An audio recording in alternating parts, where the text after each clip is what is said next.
Level 1, negative balance. The number on your screen has a minus sign in front of it. You stare at it like it might disappear if you blink. It doesn't. You overdrafted by $4, just $4. A coffee you forgot was scheduled to charge. The bank doesn't care that it was $4. The bank cares about the math. And the math says you went under. $35. That's the fee. The penalty for being broke is that you become more broke. The fee is bigger than the mistake. You stare at it and feel something that isn't anger, just tired. Then another charge processes. A $7 subscription you forgot to cancel. The system sees you're already negative and charges you another $35. Now you owe $77 to a bank that just took $35 from a $4 mistake. You try to call. The hold music loops 3 times, a voice answers, reads from a script, tells you fees can't be reversed at this time. You ask to speak to a manager. The voice says someone will call back within 48 hours. Nobody calls back. The next morning your rent payment fails. The landlord charges a $75 late fee. Your phone bill bounces and adds another $25. The math you couldn't fix at $4 is now $200 deep and growing in directions you didn't authorize. You skip lunch on Wednesday, not by choice. You walk past the place you usually eat and keep walking like you weren't going there anyway. Your coworker invites you to grab food after work. You say you already ate. You didn't.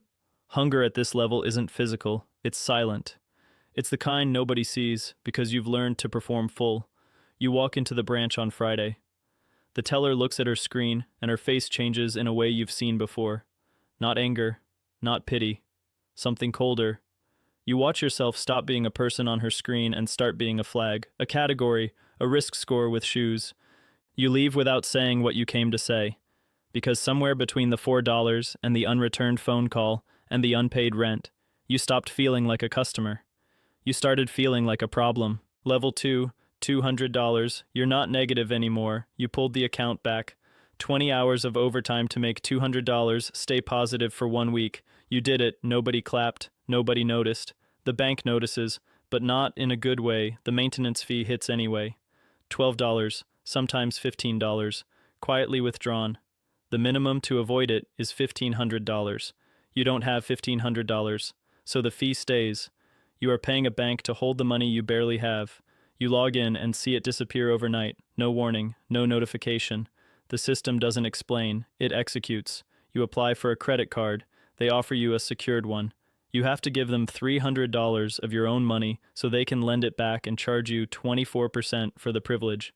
You read the offer twice. They want collateral from you to extend you credit from your own pocket. You don't take it, which means when your tire blows on a Tuesday morning, you can't put it on plastic. You ride the bus to work 3 hours late. Your manager doesn't fire you. He just looks at you a little longer than usual. You walk into the branch to ask about the fee. The teller is helping the customer in front of you, smiling, asking about their kids. When you step up, the smile changes, becomes professional, trained. The energy in the room shifts, and you feel yourself become a different category of person without anyone saying a word. She processes your request in 40 seconds, doesn't ask if there's anything else, doesn't tell you to have a nice day. The next person walks up, and the smile returns. You walk to the door and feel something you've never been able to name. You weren't refused, you weren't insulted, you were just moved through, like luggage on a belt. The bank doesn't see you as a customer at $200. The bank doesn't see you at all. You exist on their books. You don't exist in their attention. Level 3, $2,000. Something shifted, not in your account. In the way the bank looks at you. Your direct deposit hits every 2 weeks. $1,600 after taxes, consistent, predictable. The pattern you've held for 6 months is the only thing about you that interests the system. The maintenance fee disappears. Not because you asked, the system saw your direct deposit and waived it automatically. The first time it happens, you check 3 times to make sure. The same fee that drained your account for years just stopped existing. Nothing changed except your behavior matched a profile that earns the bank money, so they let you keep yours. The credit card offers start arriving. Real ones this time, not secured. Actual cards with $2,000 limits and 22% interest. The same institution that wouldn't approve you 8 months ago is now mailing you envelopes with your name printed in metallic ink, pre-approved. Like you became someone else overnight. You apply for one. Approved in 90 seconds. The notification feels strange. The same system that ignored you at $200 just said yes to you at $2,000. You didn't change. The number did. You walk into the branch and the teller says, "Good morning," before you reach the counter. Not the smile she gives the wealthy customer, but not the silence she gave you at $200 either. Something in between. Recognition without warmth, service without effort. The middle ground where most Americans live, you apply for a small loan. $5,000 for car repairs, approved in 48 hours. The rate is 11%, not great, not terrible. The process worked the way the commercials always promised it would. You realize something nobody tells you. The bank doesn't care who you are. The bank cares what your account looks like. And at $2,000, your account looks like something they can sell things to. You're not invisible anymore. You're not respected either. You're profitable. Level 4. $15,000. You log into the app and notice the credit limit changed. $4,000 became $9,500. You didn't ask. You didn't apply. The bank just decided you were worth more rope. The next morning you get a call. Not automated. A person. Your bank assigned you a relationship banker. He says his name twice and gives you a direct line. He asks about your goals, your timeline, your savings. He wants to schedule a 15-minute review.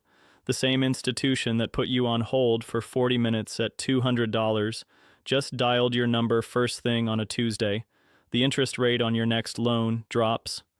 You buy a used car and the dealer pulls your credit. The rate that would have been 11% at $2,000 is 6.8% at $15,000. The price of money got cheaper, not because you negotiated, because you stopped being a risk. A fee shows up on your statement, $32. You email your banker. 3 hours later, it's reversed. No form, no phone tree, no script, just a reply that says, "Taken care of." The same fees that drained your account for years are now optional. The system didn't change. Your tier did. You start getting emails with your name spelled right. Subject lines that include first name, small touches, personalization. The bank is courting you now. Not aggressively, subtly. The way someone treats a person they don't want to lose. You realize something hidden from you at every level below this one. The bank wasn't mean to you when you were broke. The bank was just indifferent. And indifference at scale looks exactly like cruelty. You're not invested in. You're invested for. Level 5. $80,000. The bank calls you a preferred client now. The word shows up on your statements, on the welcome screen when you log in, on the email signature of the man who handles your account. You didn't earn the title. The number did. Your relationship banker becomes a real person now. A man named David, who knows you have a sister in Chicago because you mentioned it once 9 months ago. He emails on your birthday. Not automated, written. The detail isn't accident, it's training. The bank teaches him to remember small things because small things keep accounts. You walk into the branch and someone stands up to greet you. Not the teller. Someone with a nameplate and an office. They guide you past the rope line where everyone else waits. The same line you waited in at $200. The line you didn't know existed because you were standing inside it. A pre-approval letter arrives in the mail, not for a credit card. For a $400,000 mortgage. The bank decided what you can afford before you decided to buy a house. They want the loan before you've even chosen the property. The price of money is no longer something you negotiate, it's something offered to you. You get a phone call from a competitor bank.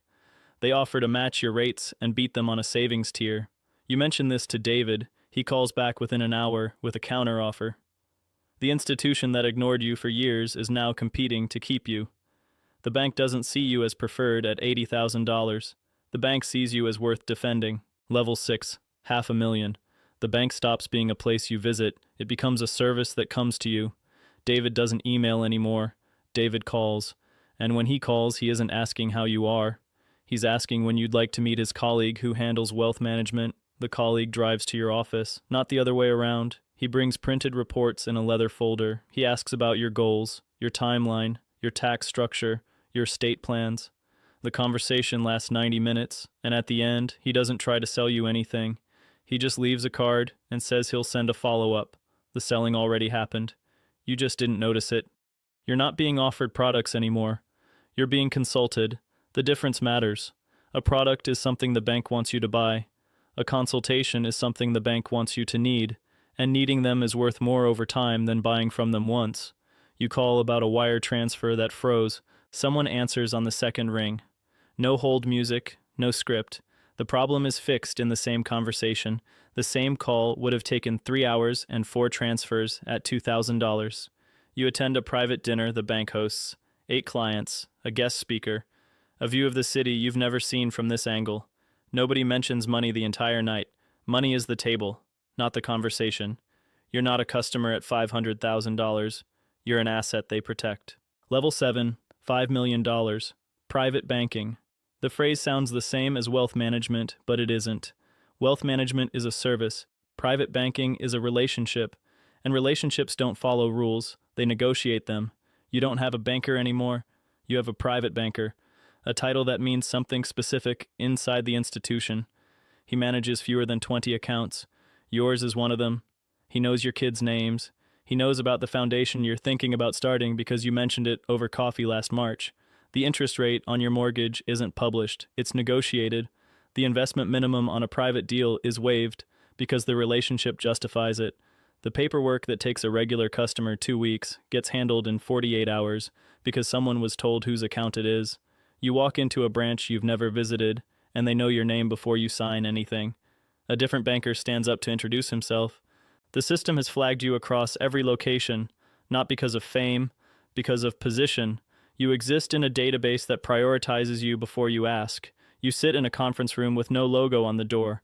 The table is one piece of wood. The deal being discussed is a private investment that won't appear on any prospectus. The room exists because clients like you exist. The room only opens when the relationship justifies it.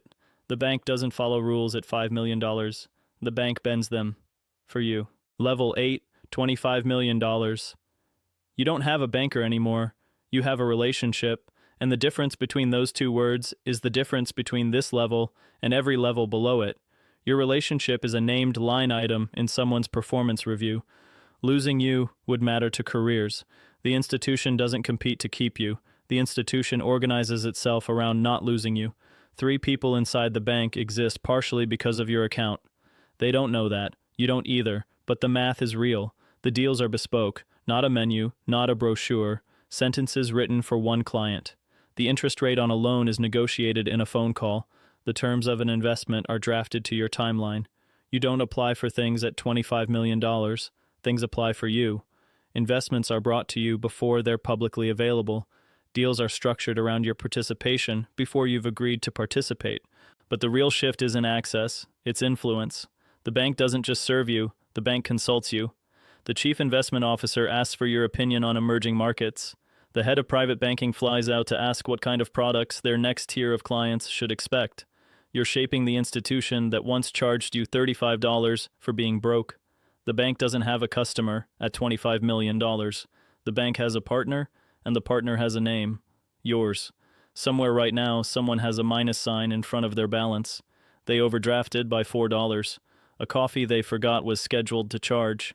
The fee hits within the hour, $35. They stare at the screen. They feel something that isn't anger, just tired. They try to call. The hold music loops. A voice answers. Reads from a script.